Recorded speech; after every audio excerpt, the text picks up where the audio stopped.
John ஃபிளாவல் என்கிற ஒரு Puritan இப்படியாக சொல்றார், the blessings of the throne, the blessings of the footstool. the blessings of the throne அப்படின்னு சொல்லும்போது தேவனுடைய சிங்காசனத்தின் ஆசீர்வாதங்கள். the blessings of the footstool அப்படின்னு சொல்லும்போது தேவனுடைய பாதப்படியின் ஆசீர்வாதங்கள். அந்த சிங்காசனத்தின் ஆசீர்வாதங்கள் அப்படின்னு சொல்லி ஜான் ஃபிளாவல் என்னெல்லாம் சொல்றா தெரியுமா?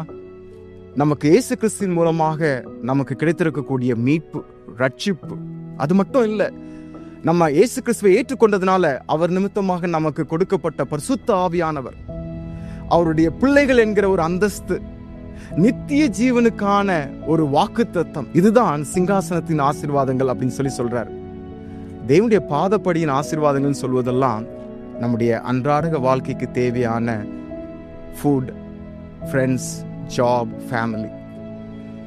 அவர் என்ன சொல்றாருன்னா, கண்டிப்பாக நம்ம அன்றாட வாழ்க்கைக்கான தேவைக்காக கடவுளை நம்பணும், கடவுள்கிட்ட கேட்கணும். ஈவன் ஜீசஸே டீச் பண்ணியிருக்கிறார், அன்றன்றுள்ள ஆகாரத்தை இன்று எங்களுக்கு தாரும் சொல்லி நம்ம ஜெபிக்கலாம். ஆனால் கிறிஸ்துவின் மூலமாக நாம் பெற்றிருக்கக்கூடிய மீட்புல நம்ம மகிழ்ந்து களி கூற வேண்டும் அப்படின்னு சொல்லி சொல்றார். ஒருவேளை இந்த அன்றாட தேவைகள் சந்திக்கப்படாமல் போனாலும் கிறிஸ்துவை நம் மீட்பராக ஏற்றுக்கொண்டிருப்பதனால என்றுமே மகிழ்ச்சி, என்றுமே சந்தோஷம்.